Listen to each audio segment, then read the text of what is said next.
नमस्कार। मुंबई से फिर एक बार आपके सामने मैं हूं रविंद्र जैन, देश और जनता के हित में सदैव तत्पर बात करने वाला।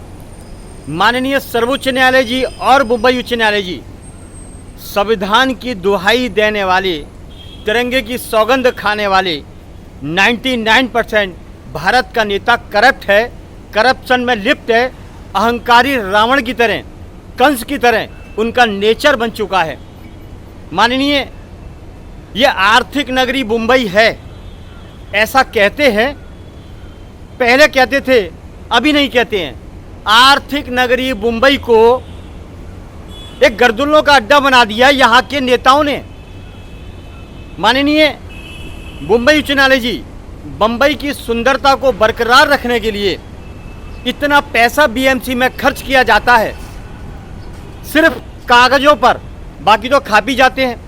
इसमें नेताओं से लेके अफसर तक, कर्मचारियों से लेके उनके बाप तक जम के पैसा खाते हैं। माननीय, हमारे खून पसीने के पैसे को ये भारत का नेता और डिपार्टमेंट के लोग मिलकर खाते हैं, याशी करते हैं। मैं उनके घर के लोगों से निवेदन करना चाहता हूँ, ये देश का पैसा लूटकर आपके घर को सजाते हैं, बड़े बड़े टीवी, बड़े बड़े फ्लैट बनाते हैं। कृपा करके याद रखें, ये हराम का पैसा आपके परिवार का विनाश कर देगा। ये सच है, आप माने या ना माने। ना माने तो करके देखें, रावण कंस का वंश देखें। उन्होंने भी अत्याचार, अनीति की थी, लूट मचाई थी, उनका नामो निशान मिट गया। ये बात सच है, माने या ना माने, हम पुराणों के आधार पर, शास्त्र के आधार पर मजबूत बात करेंगे। माननीय, जो नेता भारत का ये कहता है कि मैं हिंदू हूँ, हिंदू धर्म की बात करता हूँ और हिंदुओं को बचाने के लिए वो कदम उठाता है, ये एक नंबर का झूठा भारत का 99% नेता।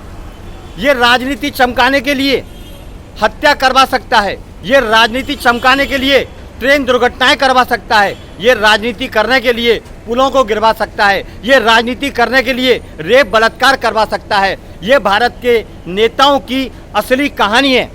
माननीय, इस मुंबई को आर्थिक नगरी कहते हैं, माया नगरी कहते हैं, और दुनिया में सबसे बड़ा एशिया का जो बीएमसी है, यहाँ पर सबसे ज़्यादा पैसा आता है। लेकिन मुंबई की हालत देखिए आप, जगह जगह फुटपाथों पे कर्जे, बड़े बड़े कब्जे अवैध तरीके से, बड़े बड़े ड्रग्स के कारोबार।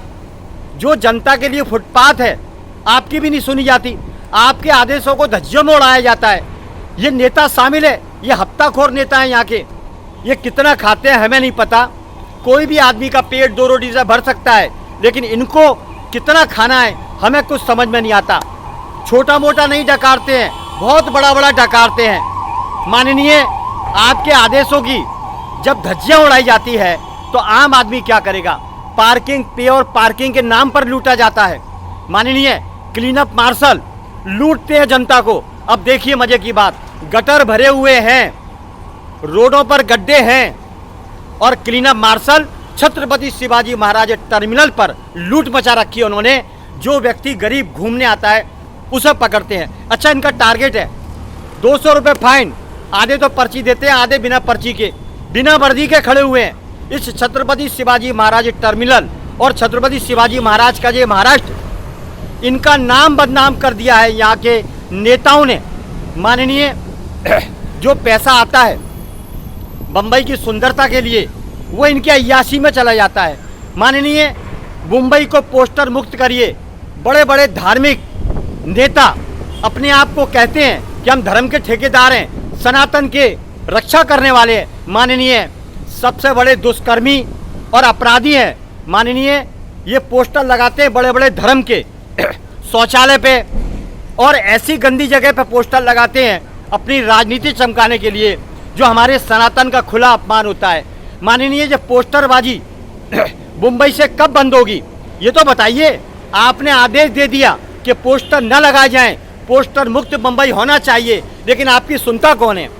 माननीय, इतनी ताकत और इतना तगड़ा हंटर चलाइए कि इनकी नींदें हराम हो जाएं, इनके पद से इनको त्यागपत्र देना पड़े, इतने केस इनके ऊपर डालिए।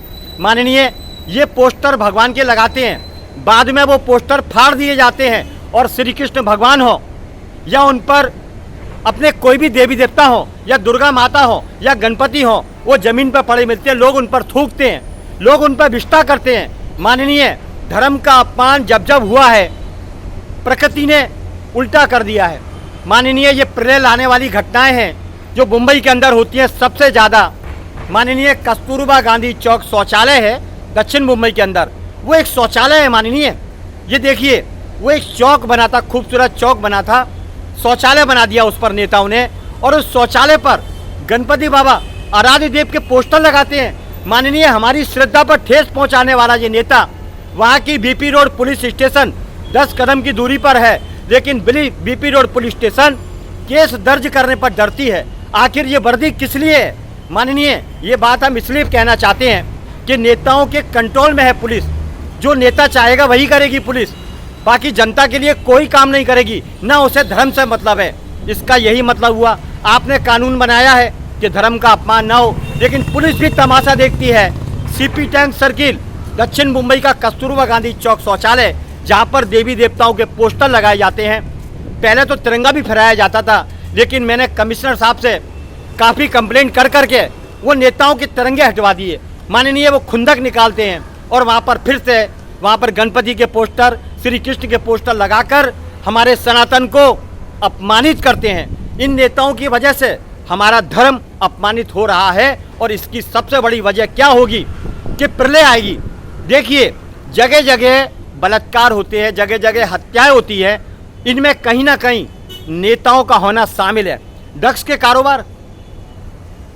कारोबार, नेताओं की ये मिली भगत के बिना कोई भी अवैध धंधा, अवैध कारोबार, हत्या, वसूली, डकैती, मिलावट नहीं हो सकती। माननीय, आप कंट्रोल लगाइए नेताओं पर, वरना ये नेता अय्याशी के कारण, सत्ता के कारण देश को गुलाम बना देंगे। बस इतना ही विनती है, और मेरी विनती है देशवासियों, इन नेताओं की इज्जत मत करो। इनको रोड खाली करने के लिए ये पुलिस को फ़ोन कर देंगे, जब ये निकलेंगे तो रोड खाली हो जाएगी।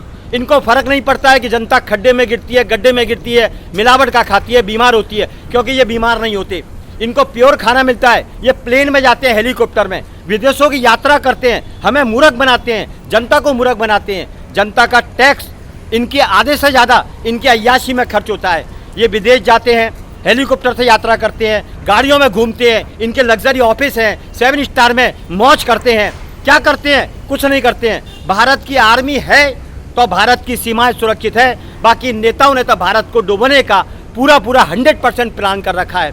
इनको पोस्टर लगाने की अनुमति न दी जाए, कानून बने, वरना फांसी लगाई जाए ऐसे नेताओं पर जो धर्म का अपमान करते हैं। नमस्कार, फिर आऊँगा नए विषय के साथ। देशवासियों, आपके हित में सदैव तत्पर चर्चा करते हुए। जय हिंद।